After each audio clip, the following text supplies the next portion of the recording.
Alhamdulillah,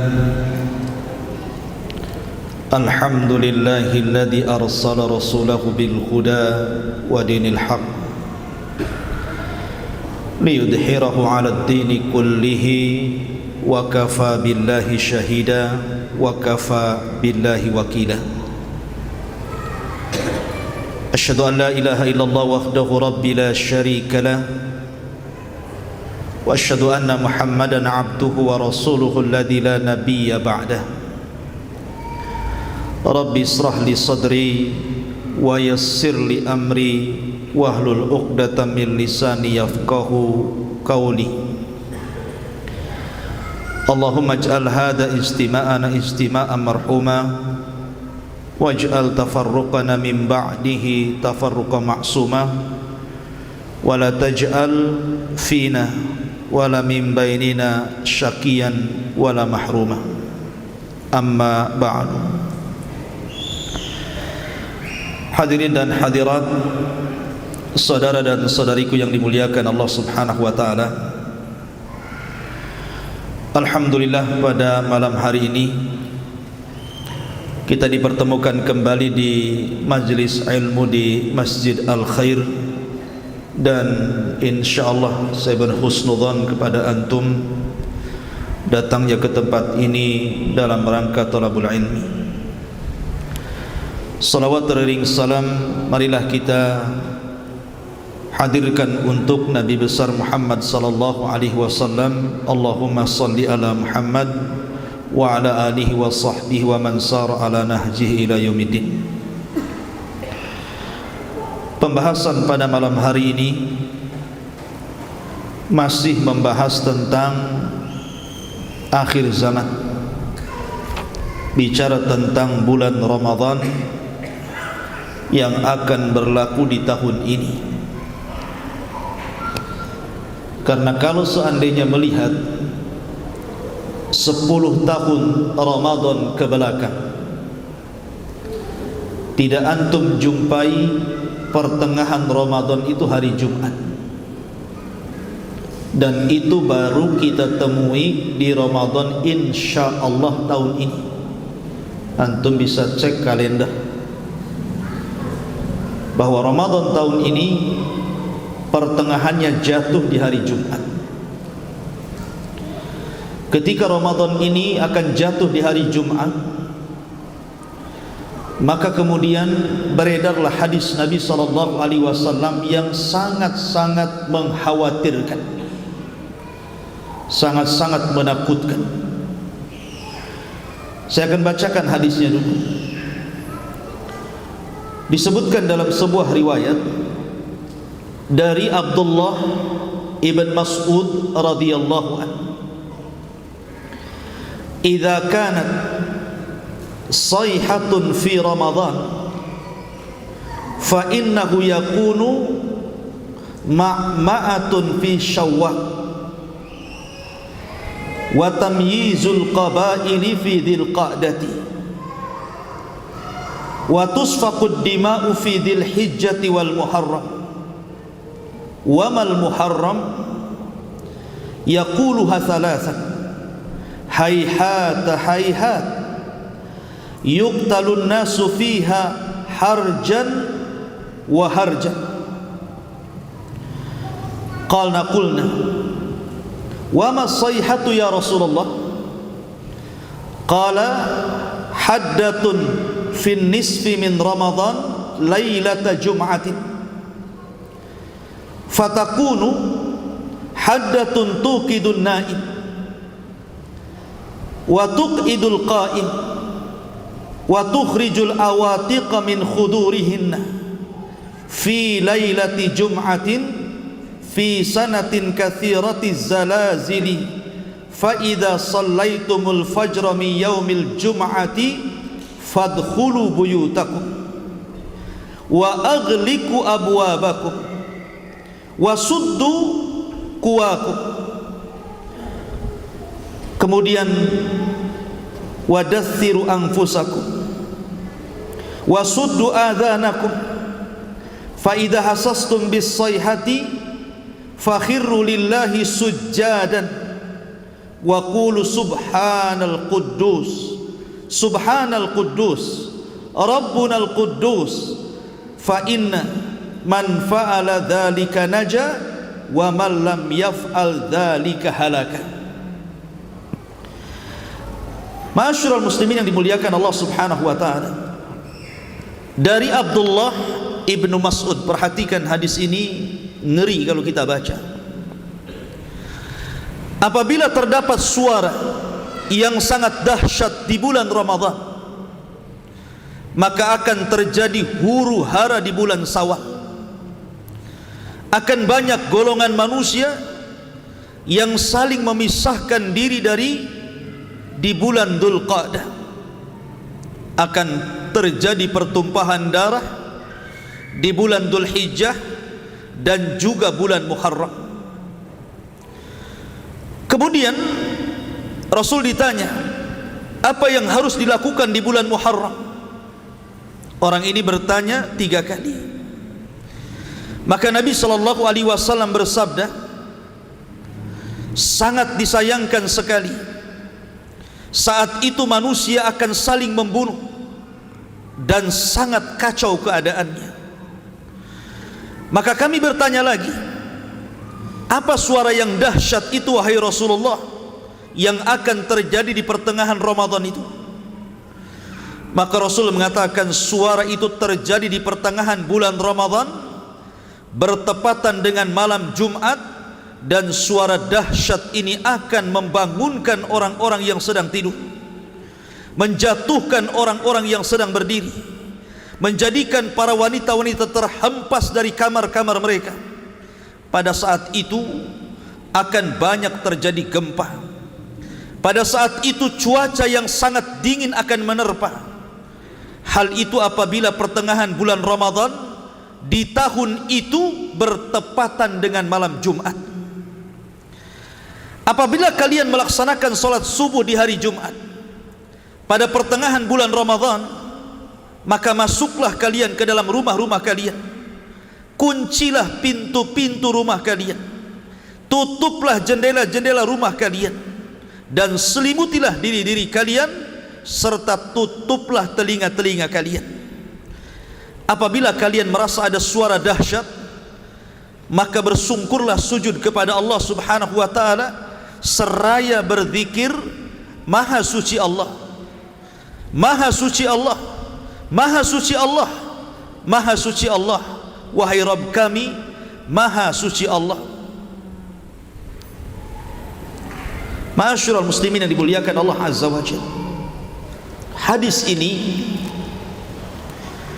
dijadikan sandaran oleh sebagian duat tentang akan terjadi huru hara di tahun 2020. Dari sekarang Ramadan tinggal berapa bulan?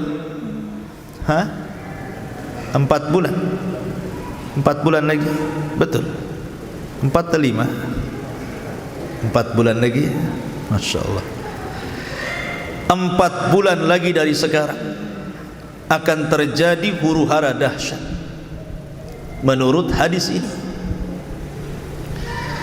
Masalahnya ikhwatu fiddin muliakan Allah Azza wa Jalla, hadis ini apakah derajatnya sahih ataukah derajatnya dhaif? Kalau seandainya hadis ini sahih, maka tentu kondisinya akan mengerikan, karena akan terjadi di pertengahan bulan Ramadan itu suara yang sangat dan maha dahsyat. Karena dalam riwayat akan ada bintang berekor kemudian mengelilingi di langit, kemudian akan muncul meteor yang akan tertumpah ke permukaan bumi. Dari situ juga dijelaskan akan muncul dukhan. Selama 40 hari dukhan itu, asap tebal itu akan mengelilingi satu dunia. Dan ketika itu ilmu teknologi katanya sudah tidak akan berfungsi. Maka dari sekarang antum harus mengambil uang-uang antum sebelum ATM macet. Dari sekarang sudah harus mengumpulkan kurma dan makanan sebelum tidak ada yang jual kurma dan beras. Ngeri tidak? Ngeri. Masalahnya ikhwatu fiddin, hadis ini memang banyak beberapa redaksi yang mirip. Di antaranya hadis Abu Hurairah radhiyallahu an. Kemudian juga hadis dari Fairuz Ad-Dailami juga kurang lebih seperti ini redaksinya. Bahwa di pertengahan bulan Ramadan hari Jumat akan terjadi huru-hara yang luar biasa, dan itu akan berkepanjangan sampai bulan Dzulhijjah. Bulan Dzulhijjah itu bulan orang naik haji. Bahkan di bulan Muharramnya itu akan terjadi pembunuhan yang luar biasa. Mekah ini akan bertumpah darah katanya. Kira-kira nih mau haji tahun ini mikir atau mikir? Ma'asyiral muslimin yang dimuliakan Allah Azza wa Jalla, hadis ini tidak benar. Disebutkan oleh Al-Imam Adz-Dzahabi rahimahullahu taala, hadis ini adalah hadis maudhu. Apa arti maudhu? Palsu. Dan juga Imam Ibnu Jauzi mengomentari juga hadis yang redaksinya sama tapi dari jalur Abu Hurairah. Itu pun dikatakan haditsun maudhu'un an Rasulillah. Kata Ibnu Jauzi, hadis itu maudhu, palsu, mengatasnamakan kepada Nabi sallallahu alaihi wasallam. Kemudian juga dikatakan oleh Al-Uqaili rahimahullahu ta'ala, seorang pakar hadis, dia mengatakan laisa li hadzal hadis aslun an thiqatin wala min wajhin sabitin. Kata Imam Al-Uqaili, hadis ini tidak ada asalnya dari seorang perawi yang dianggap terpercaya, bahkan dari segi yang tetap pun tidak ada sumbernya hadis ini. Bahkan dikatakan oleh Imam Hakim Sahibul Mustadrak, huwa hadithun gharibul matani, hadis ini aneh matannya. Ma'asyiral muslimin yang dimuliakan Allah, bahkan Syekh bin Baz rahimahullahu ta'ala juga mengomentari hadis ini dan mengatakan bahwa hadis ini adalah hadis yang batil. Dan Syekh Albani juga mengatakan hadis ini maudhu, palsu. Kalau sudah tahu derajat hadis ini, mestinya siapapun yang menceritakan tentang hadis ini kan harus menceritakan tentang derajat hadis, kan gitu. Jangan disampaikan begitu saja. Sebab kalau disampaikan begitu saja, ini akan mengkhawatirkan manusia. Bayangkan coba, sebentar lagi akan terjadi api yang akan menyala di mana-mana akibat meteor yang jatuh ke bumi.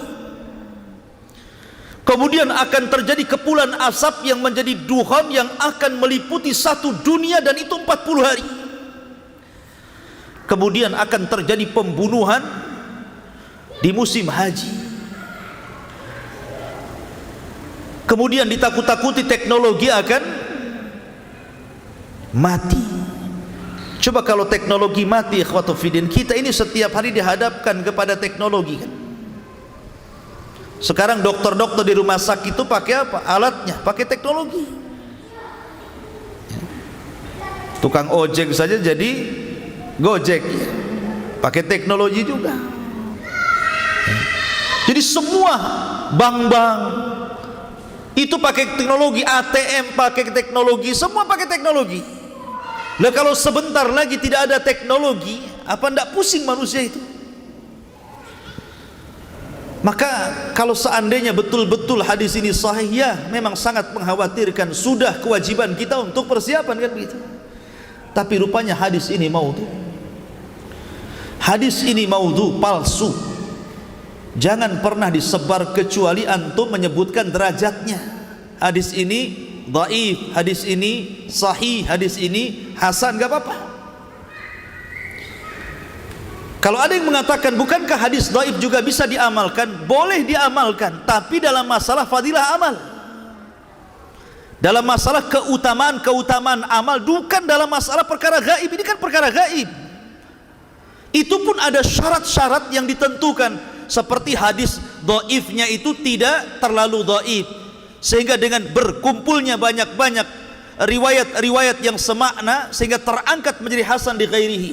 Kemudian dinaungi hadis yang sahih dan kita tidak meyakini mengamalkan hadis itu. Ada syarat-syaratnya. Ini bukan fadilah amal, ini sudah masuk bab gaib ini.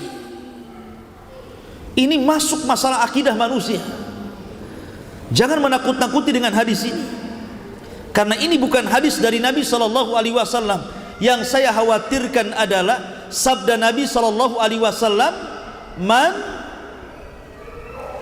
barang siapa, kata Rasulullah, barang siapa yang menasabkan hadis kepada Nabi sallallahu alaihi wasallam dengan sengaja, apa kata Rasul? Maka dipersilahkan tempat duduknya di neraka. Nabi mengatakan, man kadzaba alayya muta'ammidan, barang siapa yang berdusta kepadaku dengan sengaja, dia tahu hadis ini dhaif tapi disebarkan, falyatabawa maq'adahu minan nar, silahkan seret tempat duduknya, masukkan ke dalam neraka. Karena berdusta kepada Rasul itu berbeda dengan berdusta kepada sesama kalian. Kata Rasul, al-kadhibu alayya laisa kakadzibin ala ahad. Berdusta atas namaku itu berbeda dengan berdusta kepada sesama kalian. Karena man kadzaba alayya muta'ammidan fal yatabawwa maq'adahu minan nar. Siapa yang berdusta kepadaku secara sengaja, silahkan tempat duduknya di neraka. Ma'asyiral muslimin, sering saya katakan, terkadang ada orang yang memprediksi dekatnya kiamat itu dengan beberapa hal. Contoh dengan melihatnya negeri Saudi yang subur. Ramai kan di YouTube itu, disorot dari atas, Saudi sudah subur hijau. Padahal yang disorot itu memang daerah-daerah subur. Contoh di daerah Taif. Kalau anda pernah di Saudi, kayak saya pernah hidup di Yaman, pernah belajar di Yaman. Saya pernah belajar di daerah Ib. Ib itu termasuk Thalajatul Yaman, daerah yang paling dingin di Yaman itu. Itu hijau. Di situ banyak kebun-kebun qat, daun-daun narkoba, kalau di kita ini ganja. Di sana namanya qat. Ya. Bahkan saya pernah hidup di Ma'rib, belajar di sana. Ma'rib itu gersang, tetapi bisa jadi subur dengan perairan. Di situ ada kebun jeruk, terkadang setahun sekali ada ditanami padi gandum karena diairi. Padang pasir disulap menjadi kebun gandum. Hijau, tapi sesaat saja gitu ya. Lah di Saudi itu, kalau di Taif itu memang dingin daerahnya. 10 tahun yang silam sudah hijau daerahnya. Jangan yang disuting daerah Taif, coba daerah yang lain yang gersang-gersang itu. Loh, kalau yang disorot daerah Taif memang daerah dingin, ya memang hijau di situ kan, begitu ya. Ya memang dari 10 tahun pun sudah subur daerah situ. Kenapa enggak 10 tahun yang silam mengatakan Imam Mahdi akan datang, Dukhon akan datang, dan begitu seterusnya, kan begitu? Kenapa baru sekarang? Ya.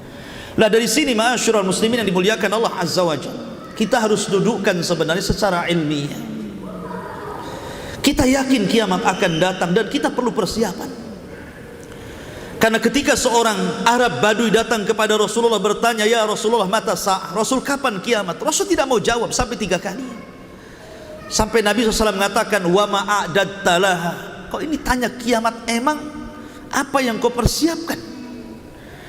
Maka orang ini mengatakan, la syai', aku tidak mempersiapkan apapun, walakinni uhibbullaha war rasul, tapi aku punya modal, aku ini sangat cinta dengan Allah dan Rasulnya. Kata Rasulullah, anta ma'aman ahbabta, kalau begitu engkau akan bersama idolamu. Sejak zaman dulu orang itu bertanya kepada para nabi tentang mata sa'ah, kapan kiamat. Nabi Nuh alaihi salatu wasalam ditanya oleh kaumnya, "Ya Nuh, kapan kiamat?" Nabi Ibrahim alaihi salatu wasalam ditanya oleh kaumnya, "Ya Ibrahim, kapan kiamat?"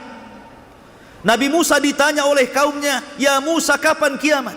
Nabi Isa juga sama ditanya kaumnya, "Kapan kiamat?" Termasuk Rasul disibukkan oleh sebagian para sahabat tentang pertanyaan kapan kiamat. Semua dari dulu bertanya soal itu. Tapi kan gak kiamat-kiamat. Sebagaimana Nabi SAW ditanya langsung oleh malaikat Jibril lagi yang tanya, "Ya Muhammad, mata sa'ah, wahai Muhammad, kapan kiamat?"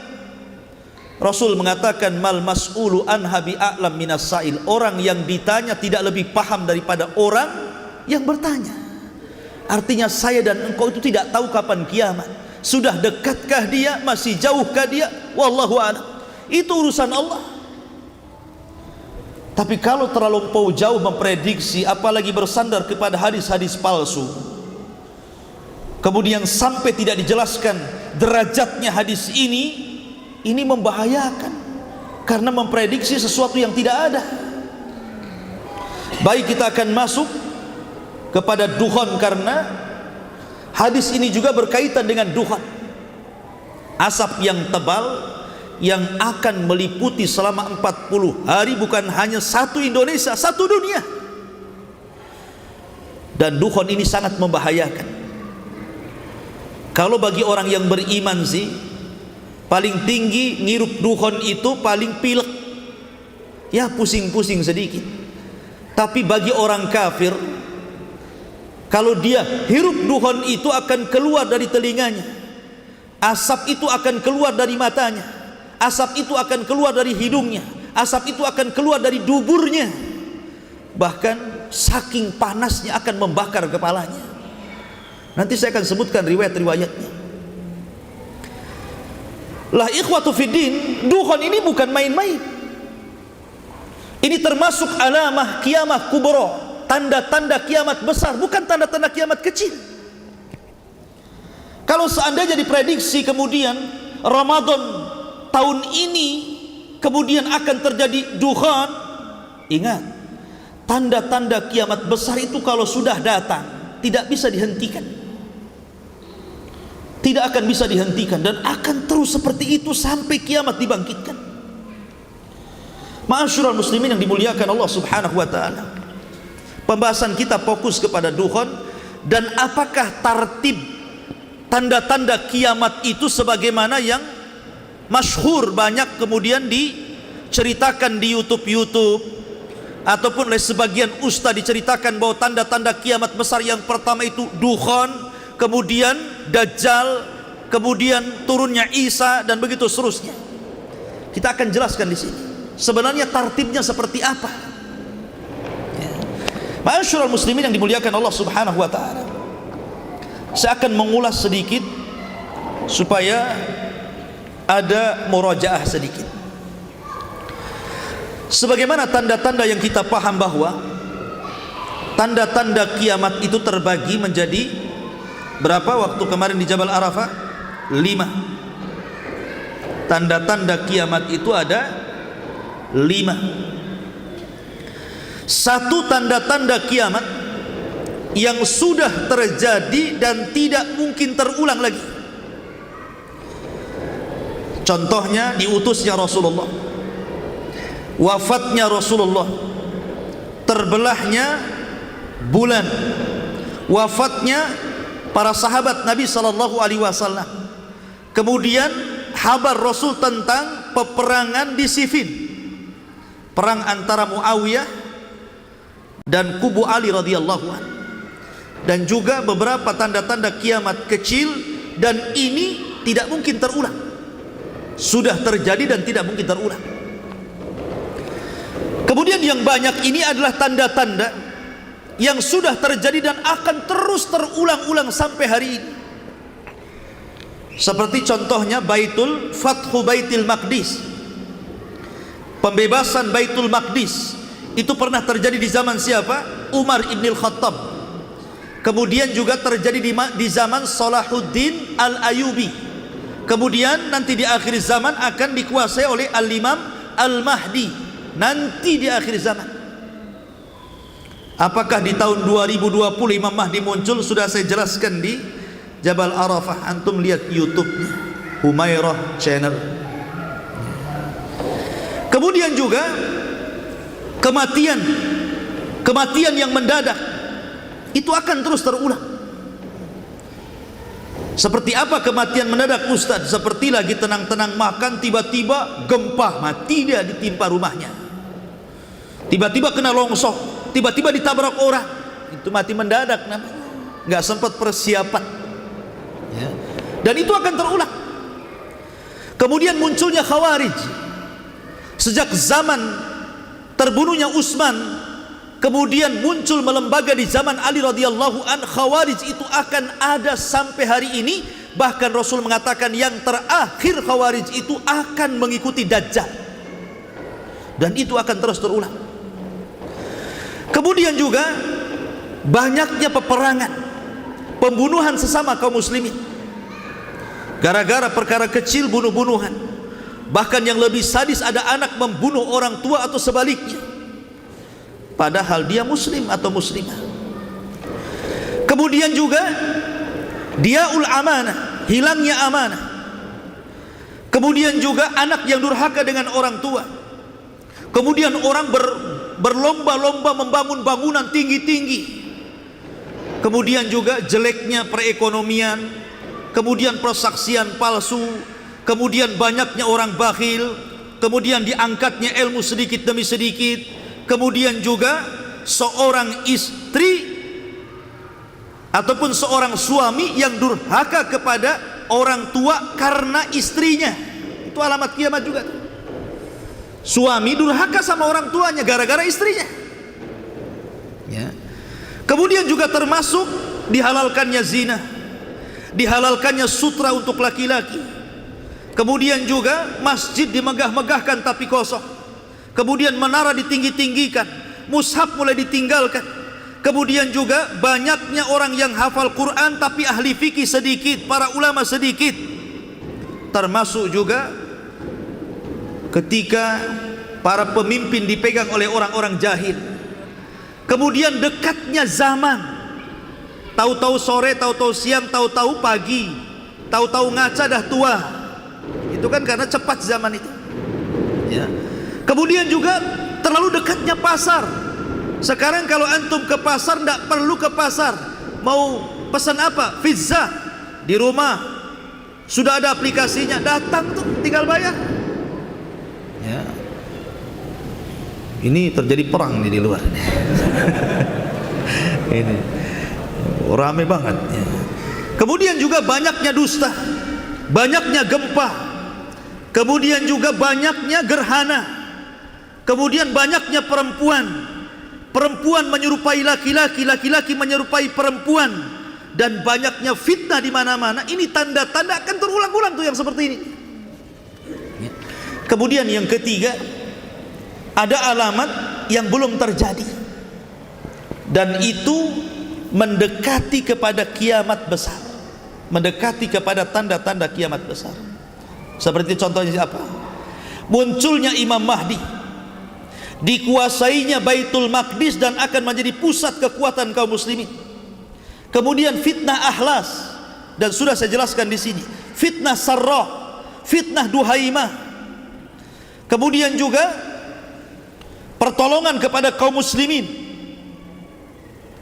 yang kemudian akan dimenangkan ketika perang di Malhamatul Kubra. Termasuk juga pohon, batu akan bicara, bertasbih. Dan ini belum terjadi, dan nanti akan terjadi. Kemudian yang keempat, ataupun seperti Malhamatul Kubra, itu pun tanda-tanda kiamat. Kemudian juga manusia kembali ke panah, ke pedang, ke tombak gitu ya. Kemudian juga apanya, kembalinya khilafah nubuah di tangan Al-Mahdi, itu juga tanda-tanda kiamat. termasuk juga kembalinya orang Arab menyembah berhala, termasuk juga disebutkan oleh sebagian para ulama di mana seseorang sudah susah untuk bersedekah. Lah ini tanda-tanda kiamat belum terjadi. Kalau susah bersedekah, banyak orang penerima sedekah ya. Yang sedekah sekarang yang enggak ada. Ya. Ada tanda-tanda kiamat kecil itu, dia berada di tengah-tengah tanda-tanda kiamat besar. Dan itu yang keempat. Seperti penghancuran Ka'bah yang sudah saya sebutkan oleh siapa? Dzu Suwaiqataini, seorang laki-laki dari Ethiopia. Ataupun diangkatnya Al-Quran, diangkatnya mushaf dari dada-dada dan dari tulisan. Bahkan Rasul mengatakan nanti akan ada satu malam Al-Quran akan diangkat tulisannya dan hafalannya, sehingga baca Quran hilang tulisannya, mau ngapal Quran hilang hafalannya. Kemudian Islam akan hilang dan tinggal namanya. Kemudian juga akan datang seorang laki-laki dari Qahtan yang akan memimpin di akhir zaman. Termasuk juga akan datang seorang laki-laki yang dikenal Al-Jahjah, dan itu tanda-tanda kiamat kecil di antara tanda-tanda kiamat besar. Adapun tanda-tanda kiamat besar sudah ma'ruf, nanti saya akan sebutkan urutannya. Baik, kita masuk pada permasalahan kita. Dukhan. Apa itu dukhan? Di dalam Al-Quranul Karim antum bisa baca di dalam surah Dukhan. Surah Dukhan ayat yang ke-10 sampai 16.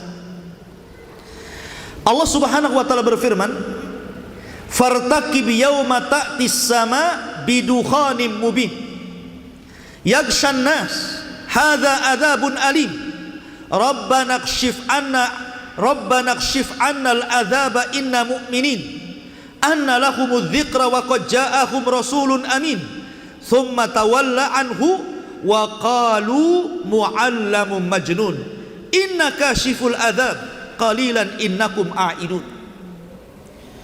Allah Subhanahu wa taala berfirman kepada Rasulullah, "Fartaqib, tunggulah wahai Muhammad pada hari di mana langit akan dipenuhi dengan asap yang sangat tebal yang akan meliputi manusia, dan inilah azab yang sangat pedih." Kemudian mereka pun berdoa agar azab itu dihilangkan. "Ya Rabb, hilangkan azab itu dari kami dan kami akan beriman." Kemudian Allah mengatakan, "Anna lahumudz dzikra wa qad ja'ahum rasulun amin." Bagaimana mungkin menerima peringatan padahal sebelumnya telah datang seorang rasul yang amanah kepada mereka. Kemudian mereka pun berpaling dan mengatakan bahwa rasul itu adalah orang gila. Maka Allah mengatakan, sesungguhnya kami yang telah menghilangkan azab, tapi kembali kalian menjadi ingkar. Yauma nabtishul batsyatal kubra inna muntakimun. Kami akan menghantam mereka dan kami akan membalas dengan balasan yang setimpal. Ikhwatu fiddin, surah Dukhan ini adalah dalil dari Al-Quran tentang adanya asap. Adapun dalam hadis Nabi SAW banyak sekali.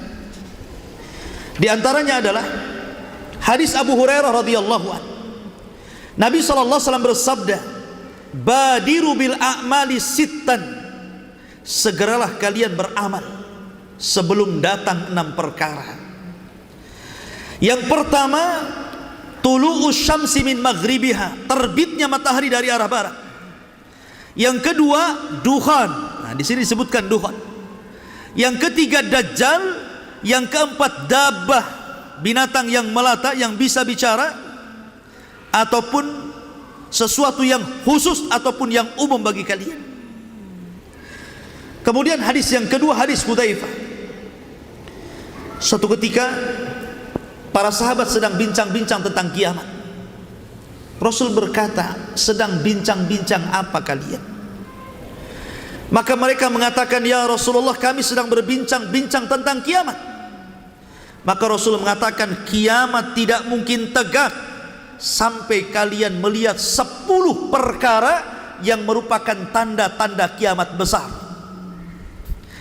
Kemudian disebutkan yang pertama Duhan, yang kedua Dajjal, yang ketiga Dabah, yang keempat terbitnya matahari dari barat, yang kelima turunnya Isa bin Maryam, yang keenam Ya'juj dan Ma'juj, yang ketujuh terjadi gempa dari arah timur, terjadi gempa dari arah barat, terjadi gempa di Jazirah Arab, dan yang terakhir yang ke-10 manusia akan digiring oleh api yang berasal dari negeri Hijaz ataupun Aden, Yaman.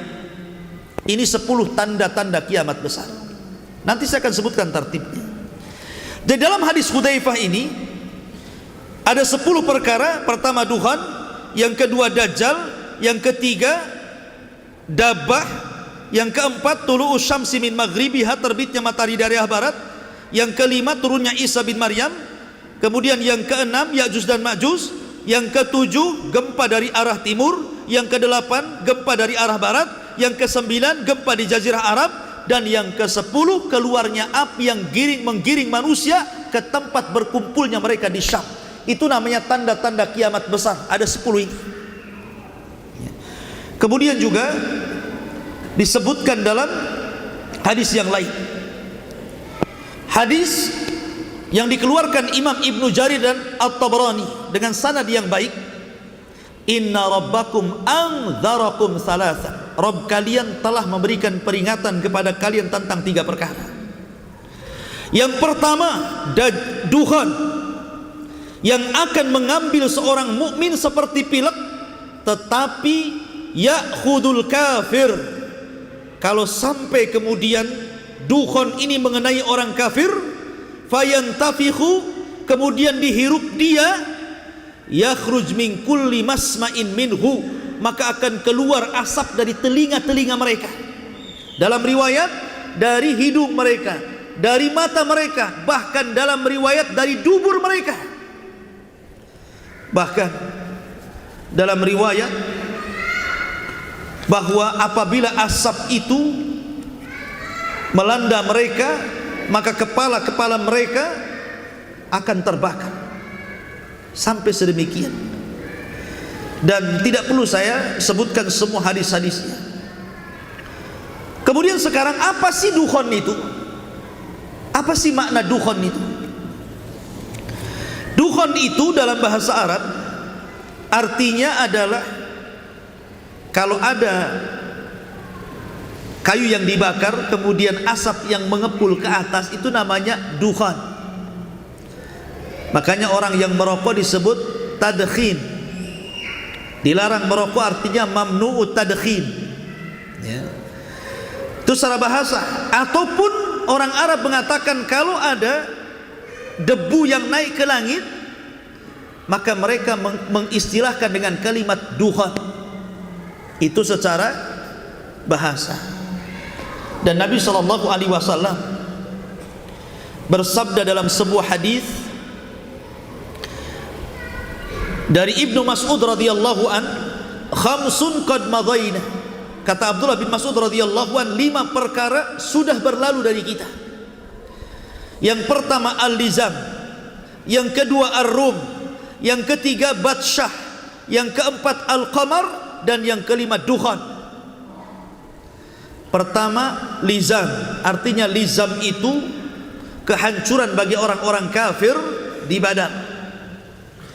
Dan Allah mengatakan faqad kadzabtum fasawfa yakunu lizama. Kemudian yang kedua Rum, maksudnya adalah Romawi yang mengalahkan Persia, yang sebelumnya Persia mengalahkan Romawi. Maka Allah Subhanahu wa taala turunkan ghalabatir rum fi adnal ardi min ba'di ghalabihim sayaghlibun, dan seterusnya ayat ini, bahwa Romawi mampu mengalahkan Persia sebelumnya Persia mengalahkan Romawi. Kemudian Batsyah, juga kehancuran orang-orang musyrik di Badar. Kemudian Al-Qamar, bulan, maksudnya bulan terbelah menjadi 2. kemudian dukhan.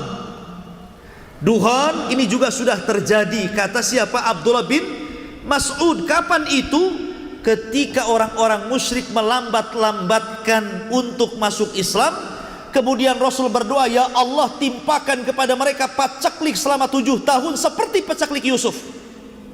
Akhirnya betul-betul ditimpakan pacaklik. Maka datang Abu Sufyan kepada Rasulullah supaya berdoa kepada Allah dan supaya Allah mengangkat pacaklik itu. Saking tidak adanya makanan, saking tidak adanya minuman, sebagian mereka hampir mati kelaparan. Kemudian mata mereka berkaca-kaca melihat ke langit itu seolah ada asapnya. Itulah yang dimaksud duhon, kata Abdullah bin Mas'ud. Maka di sini maksudnya adalah karena tidak ada hujan, otomatis apa? Tanah-tanah yang ada di bumi ini mengepul ke langit, terbawa angin, terhempas angin, sehingga di langit itu kayak ada asap. Itulah dukhan, pernah terjadi di zaman Nabi SAW menurut Abdullah bin Mas'ud. Karena nanti ada khilaf tentang masalah ini, ya. Ma'asyiral muslimin yang dimuliakan Allah Azza wa Jalla, intinya bahwa bukan itu yang dimaksud dukhan. Tapi dukhan itu adalah asap yang Allah Subhanahu wa ta'ala ciptakan, asap yang sangat hitam, yang akan meliputi satu dunia selama 40 hari. Seorang muslim pun akan pilek dan pusing walaupun sedikit. Tapi orang kafir banyak yang meninggal, tidak tahan dengan sakitnya asap itu. Bayangkan 40 hari asap itu akan turun dan menyelimuti seluruh dunia, masuk ke rumah-rumah, ke kamar-kamar, ke gua-gua, ke gang-gang, sehingga semua orang menghirup dan tidak ada yang tidak menghirup. Jadi sangat mengerikan. Makanya dukhan itu termasuk alamat kiamat besar. Taib. Sebenarnya kalau masalah dukhan, ikhwatu fiddin, riwayat-riwayat dukhan ini banyak diriwayatkan para ulama. Banyak diriwayatkan para sahabat, seperti Abdullah bin Umar meriwayatkan hadis tentang dukhan. Abdullah bin Mas'ud meriwayatkan tentang hadis dukhan. Abdullah bin Abi Mulaikah, Abdullah bin Abbas, Abu Hurairah, Ali radhiyallahu an, Hudzaifah ibnul Yaman, Abu Sa'id al-Khudri, Abu Malik al-Ash'ari, Wasilah ibn Asqa, dan Hudzaifah ibn Asid al-Ghifari, dan banyak lagi sahabat yang meriwayatkan tentang masalah dukhan ini. Dan kitab-kitab para ulama juga banyak yang membukukan tentang masalah dukhan ini, seperti Imam Bukhari juga dalam sahihnya menyebutkan tentang hadis-hadis masalah dukhan.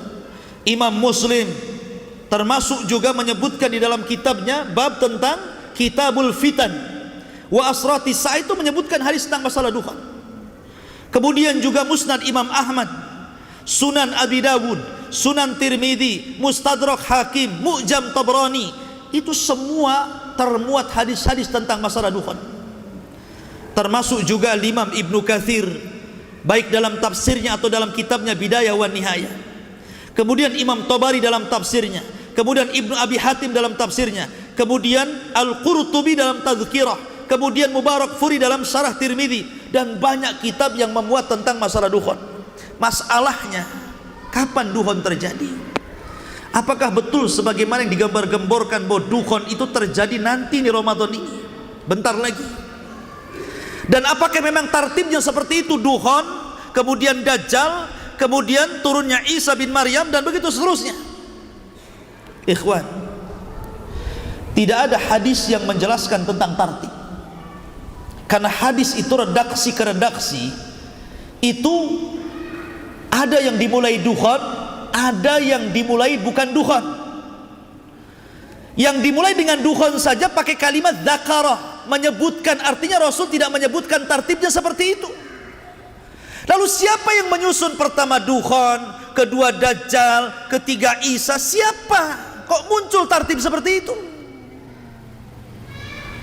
Ini semua kembali kepada ijtihad para ulama. Kalau ijtihad para ulama berarti bisa benar bisa salah. Karena Rasul tidak menyebutkan 1, 2, 3, 4, 5 1 dukhan. Enggak. Memang ada yang seperti itu, tapi dalam riwayat yang lain tidak disebutkan. Kenapa tidak disebutkan semua riwayat dukhan dulu? Kalau memang dia nomor 1. Ada memang riwayat dukhon pertama, tapi tidak semua riwayat meletakkan dukhon pertama. Ada yang meletakkan dajjal pertama, ada yang mengatakan tulu'us syamsi min maghribiha pertama gitu ya. Jadi tidak bisa kita pastikan mana duluan. Tetapi saya akan mengambil pendapat yang paling cantik dalam ini, pendapat Imam Ibnu Hajar. Imam Ibnu Hajar pengarang kitab Fathul Bari, syarah daripada Sahih Al-Bukhari. Siapa yang tidak kenal Al-Hafidh Ibnu Hajar Al-Asqalani, pengarang kitab Bulughul Maram? Banyak karyanya. Apa kata beliau? Tanda-tanda kiamat besar itu terbagi menjadi 3. Tanda-tanda kiamat besar terbagi menjadi 3.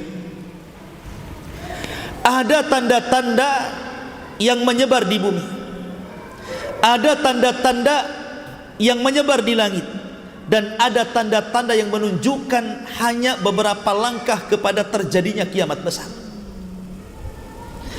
Adapun tanda-tanda yang awal, kata beliau, tanda-tanda awal yang akan merubah tatanan bumi, pertama keluarnya Dajjal.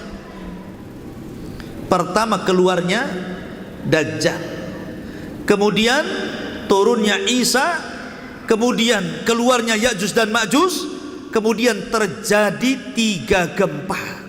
Ini kalau 4 perkara muncul, maka akan merubah tatanan bumi. Yang kedua, tanda-tanda yang akan merubah tatanan langit dari tanda-tanda kiamat besar. Pertama, dukhon.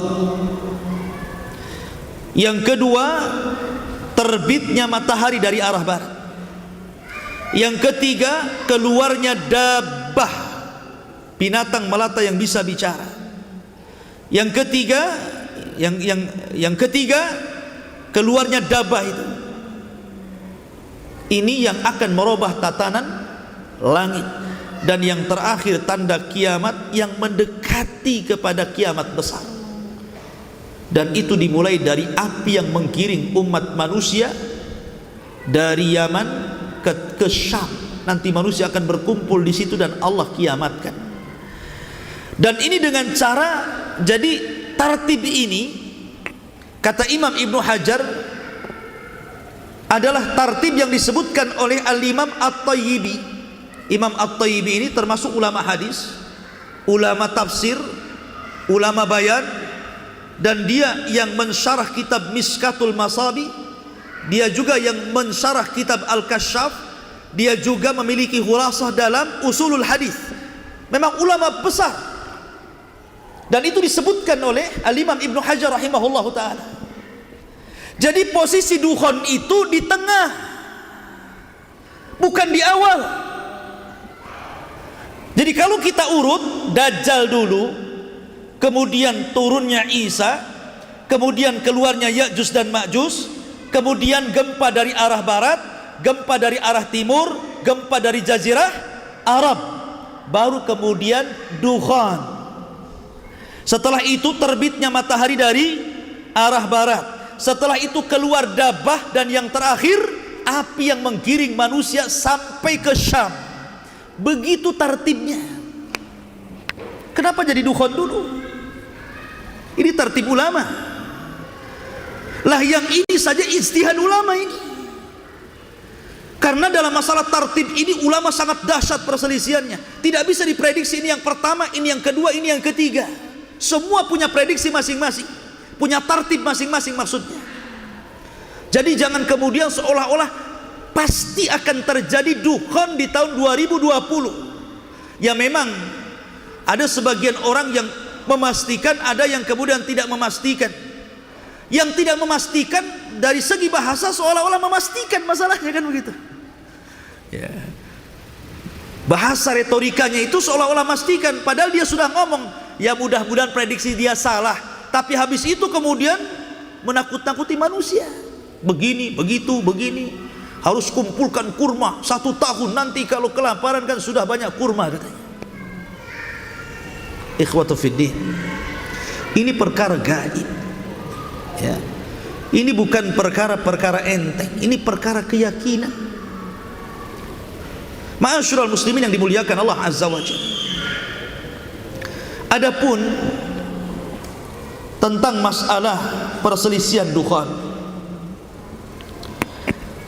pertama, ulama mengatakan bahwa dukhan itu sudah pernah terjadi. Dukhan itu pernah terjadi. Kapan? Di zaman Nabi SAW, dan itu adalah pendapat siapa? Pendapat dari Abdullah bin Mas'ud. Sudah terjadi dukhan itu. Dan pendapat Abdullah bin Mas'ud ini dikuatkan oleh Imam Ibnu Jarir At-Tabari. Dia kuatkan pendapat Ibnu Mas'ud ini, bahwa dukhan sudah terjadi dan tidak mungkin ada lagi. Sebagaimana hadis Nabi SAW, perkataan Abdullah bin Mas'ud yang tadi saya katakan, ada 5 perkara yang sudah berlalu, salah satunya dukhan. Kemudian pendapat yang kedua, dan ini pendapat kebanyakan atau mayoritas para ulama salafan wa khalafan, baik ulama salaf atau ulama yang khalaf yang sekarang, seperti dahulu Ali bin Abi Thalib, kemudian Abdullah bin Abbas, kemudian Abu Sa'id Al-Khudri, dan ini juga dikuatkan oleh Al-Hafidh Ibnu Katsir. Abdullah bin Umar juga berpendapat seperti ini, ya. Dukhan itu, kata mereka, annad dukhan huwa minal ayatil muntadharah allati lam ta'ti ba'd. Dukhan itu adalah tanda-tanda dari tanda-tanda kiamat besar yang belum terjadi. Kapan terjadinya? Nanti sebelum matahari terbit dari arah barat, bukan dari permulaan, ya. Ini pendapat yang kedua. Pendapat yang ketiga menggabungkan dua pendapat ini, bahwa dukhan itu ada dua. Ada dukhan yang sudah terjadi di zaman Rasul, dan ada dukhan yang merupakan tanda-tanda kiamat, dan itu akan terjadi nanti. Dan ini adalah pendapat An-Nawawi, kemudian Imam Qurtubi dalam tafsirnya, dan juga At-Tabari juga menguatkan pendapat ini. At-Tabari punya dua kata-kata. Dia menguatkan pendapat Abdullah bin Mas'ud, dan juga dia menguatkan pendapat ini. Ma'asyiral muslimin yang dimuliakan, tetapi yang rajih wallahu a'lam, bahwa dukhan itu belum terjadi. Kali ini maksud tanda-tanda kiamat besar belum terjadi. Baik, kita akan bercerita tentang tartib dari tanda-tanda kiamat. Pertama, tanda-tanda kiamat dimulai dari munculnya Dajjal. Tidak ada satupun nabi melainkan pasti akan memperingatkan umatnya akan kemunculan Dajjal. Karena fitnah Dajjal ini fitnah yang bukan fitnah biasa, tapi fitnah luar biasa. Memfitnah setiap agama manusia, awalnya mengaku nabi dan akhirnya mengaku Tuhan. Dan sebagian besar manusia menjadi pengikut Dajjal, terutama kaum wanita. Bagaimana tidak? Sebelum kedatangan Dajjal akan terjadi 3 tahun kekeringan.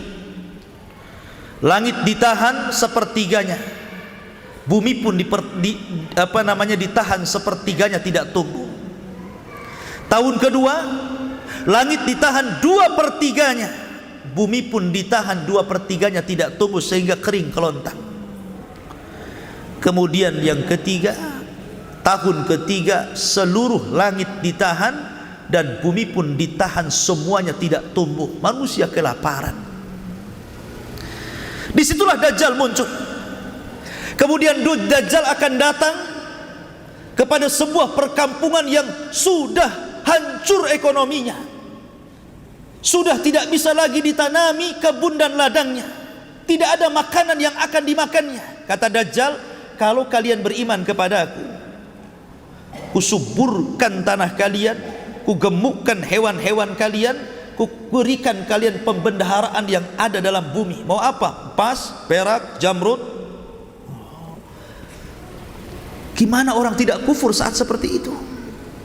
Jangankan saat-saat seperti itu, ada gempa tsunami saja, datang orang Nasrani datang orang yang hendak memurtadkan orang, hanya diberikan satu karung beras, satu pakaian, suruh murtad mau kadang-kadang.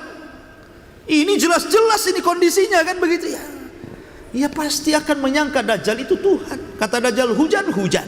Kata Dajjal tumbuh, tumbuh. Kata Dajjal keluar emas, keluar emas. Nah, kan itu. Kalian ingin berjumpa dengan bapak dan ibu kalian yang sudah meninggal? Dajjal tinggal mengatakan kepada kuburannya, hiduplah kalian.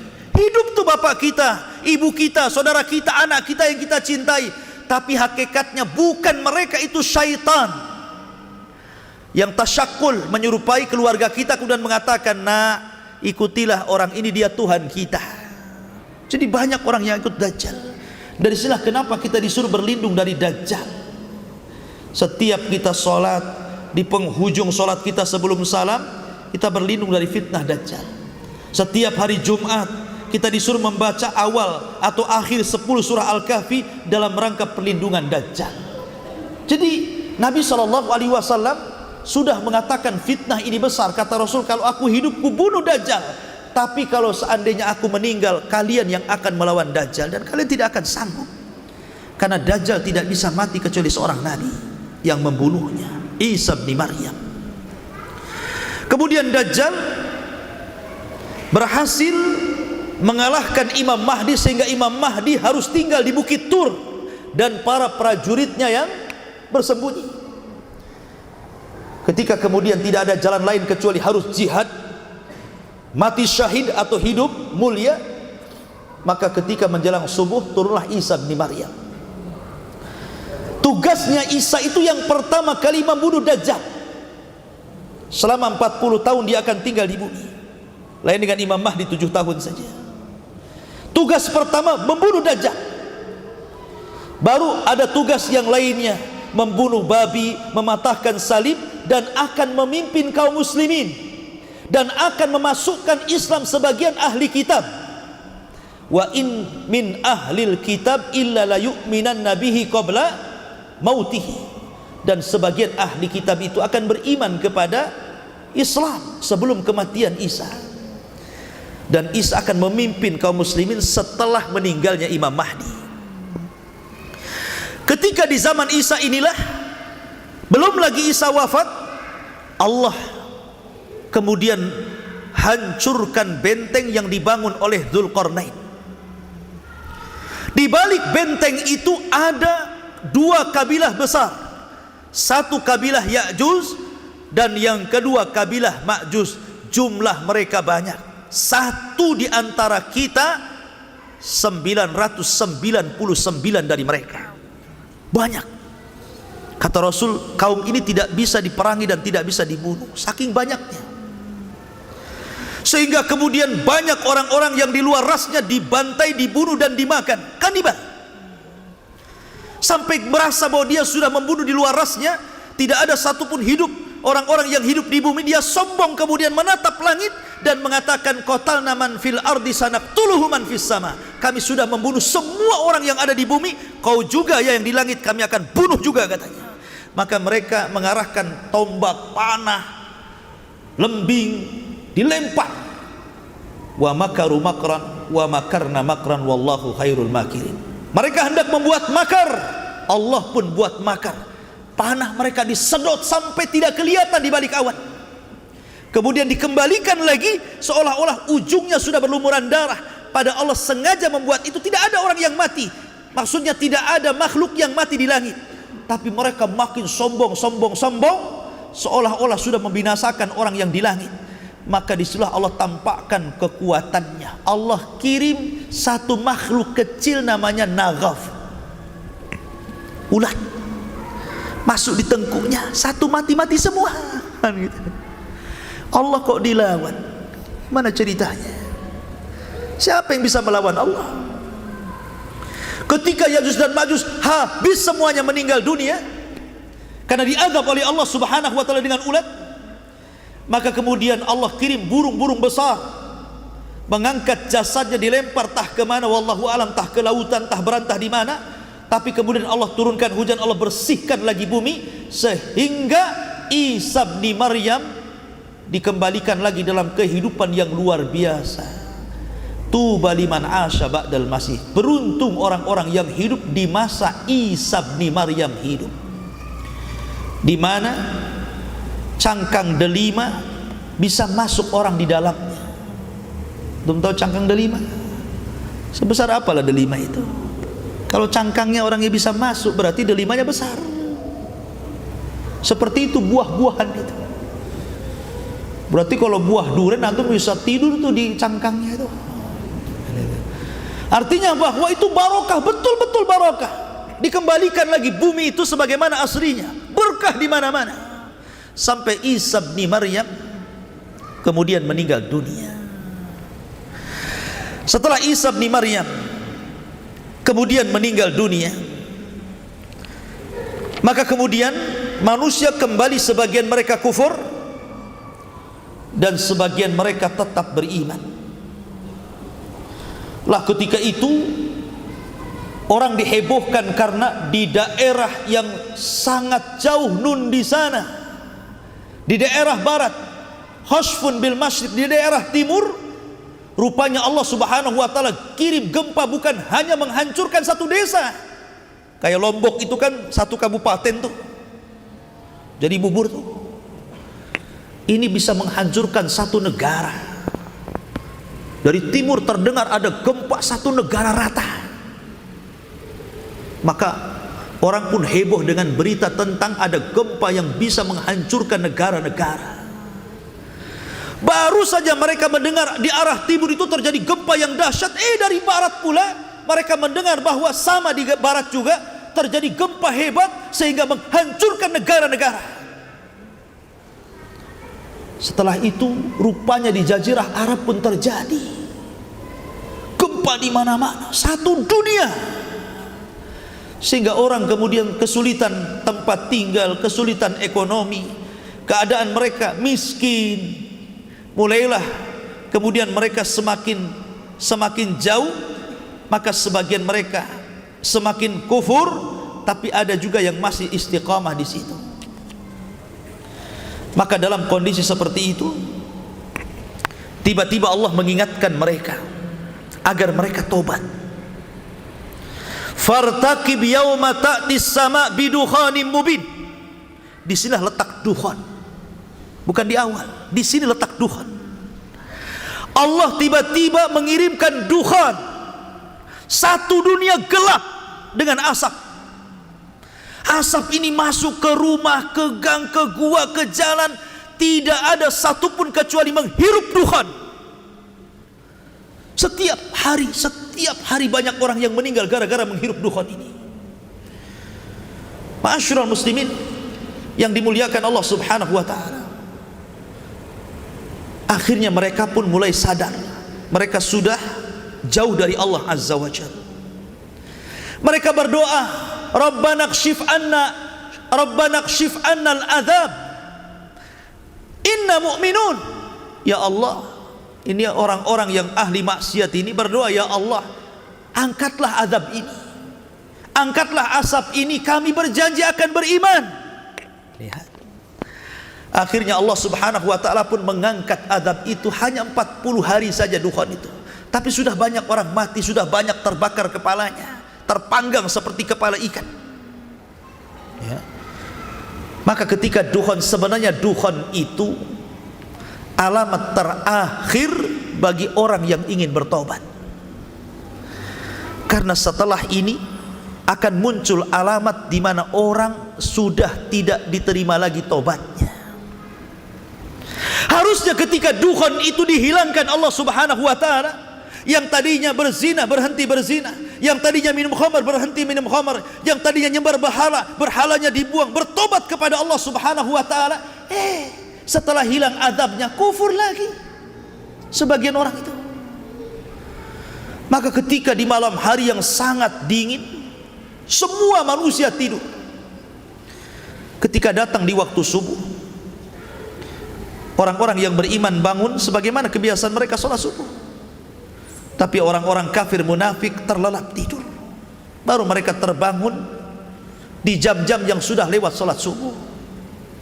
Tapi langit masih gelap, seperti gerhana matahari total. Ditunggu sampai duhur, tidak ada juga matahari muncul. Ditunggu sampai asar, tidak muncul juga. Ditunggu sampai maghrib, tiba-tiba matahari harusnya tenggelam, tiba-tiba muncul dari arah barat. Di sini Allah Subhanahu wa taala menutup pintu tobat. Yauma ya'ti ba'du ayati rabbi, pada hari di mana nanti akan datang tanda-tanda kuasa Allah Subhanahu wa taala, maka tidak akan bermanfaat lagi.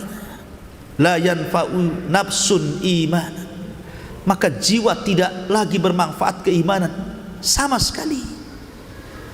Baik yang sebelumnya tidak beriman atau sudah beriman tapi belum beramal soleh, kata Allah, tidak bermanfaat lagi. Kalau sudah terbit matahari dan ada yang mengatakan 1 hari, ada yang mengatakan 2 hari, ada yang mengatakan 3 hari, maka semua manusia menangis.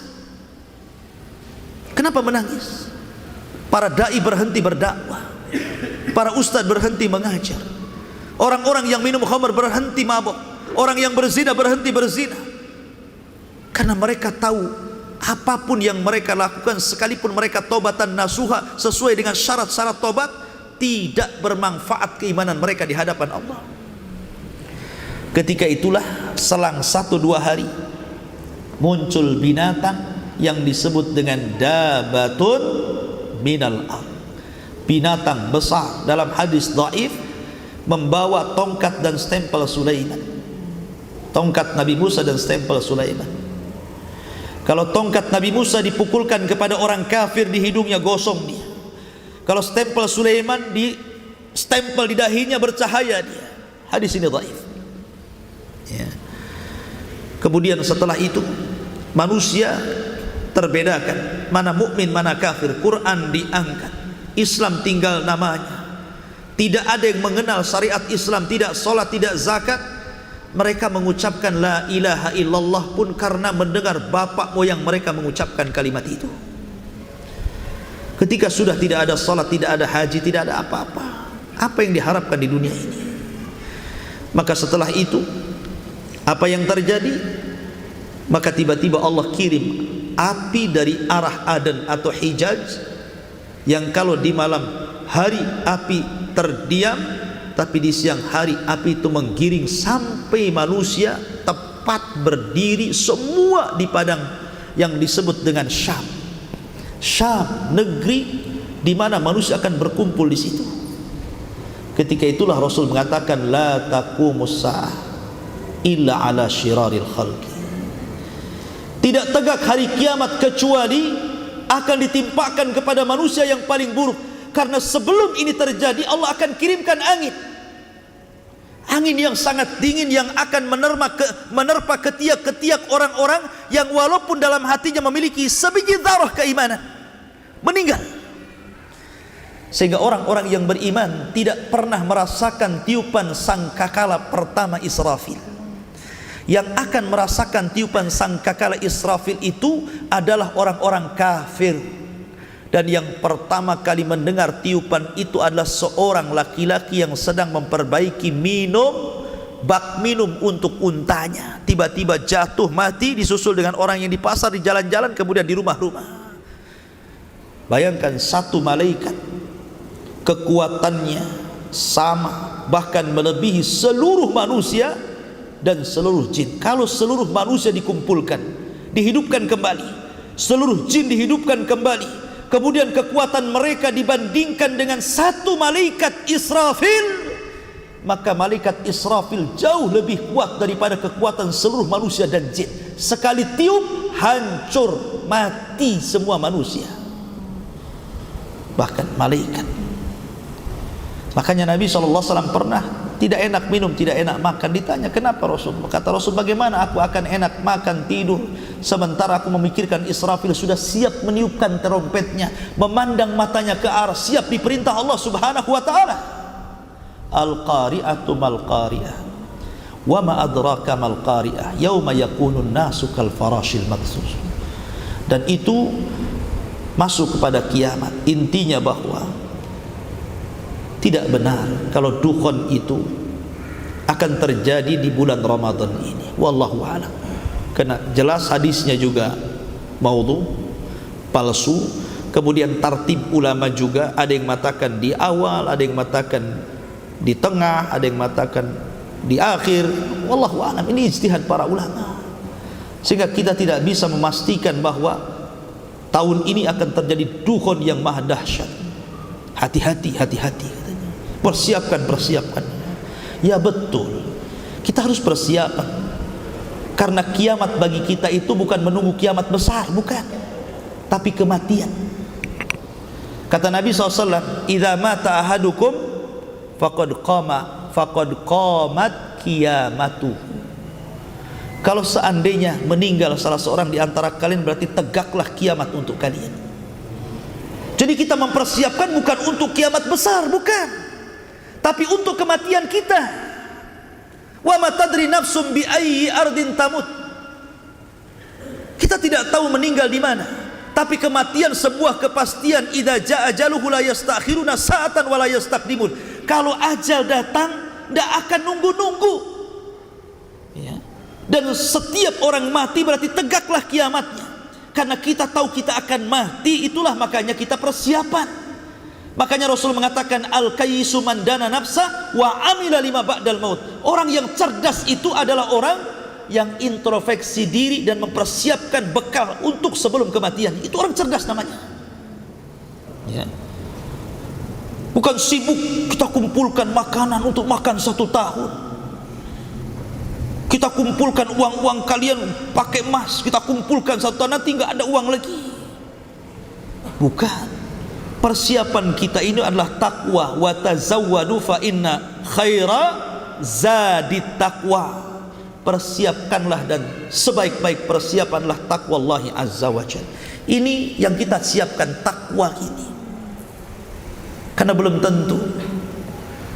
Ya, karena ada saja ya, nanti ini diupload di YouTube, nanti macam-macam tuh komennya. Ya. Macam-macam kan. Seolah-olah kalau yang mungkin mengatakan tahun ini akan terjadi kiamat, ketika kita ngomong begini seolah-olah kita ini nggak percaya dengan kiamat. Tidak, kita percaya kiamat. Siapa yang tidak percaya kiamat? Cuman kan kiamat ini rahasia Allah. Tidak tahu, Jibril aja tidak tahu kok. Ya. Kemudian mereka mengatakan bahwa ini sebentar lagi akan kiamat, karena tanda-tanda kiamat besarnya ini sudah insya Allah tahun ini akan muncul nih.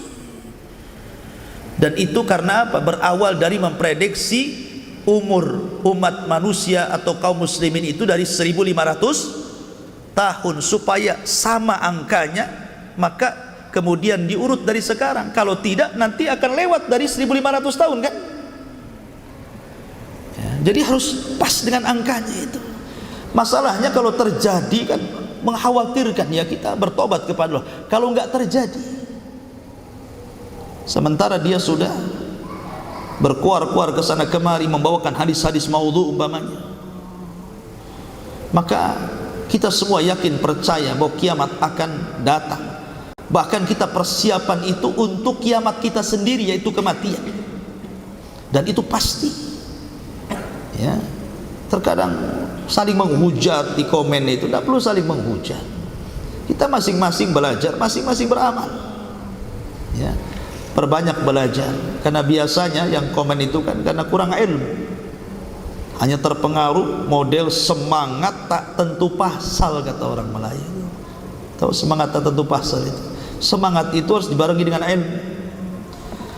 Ya, jadi semua ada pembahasan dari para ulama, sehingga tidak bisa kemudian merasa bahwa kiamat ini pasti terjadi. Ya, bisa terjadi, bisa tidak. Itu rahasia Allah Subhanahu wa ta'ala. Wallahu a'lam. Saya kira ini yang bisa sampaikan. Mudah-mudahan ada manfaatnya. Kita tutup dengan kafaratul majlis. Insyaallah mungkin kalau untuk tanya jawab minggu depan kita di Jabal Arafah, ya. Di sana agak lama, mungkin bisalah antum tanya jawab seputar pembahasan kemarin dan sekarang di Jabal Arafah minggu depan. Subhanakallah bihamdika asyhadu an la ilaha illa anta astaghfiruka wa atubu ilaik. Allahu ta'ala alam. Assalamualaikum warahmatullahi wabarakatuh.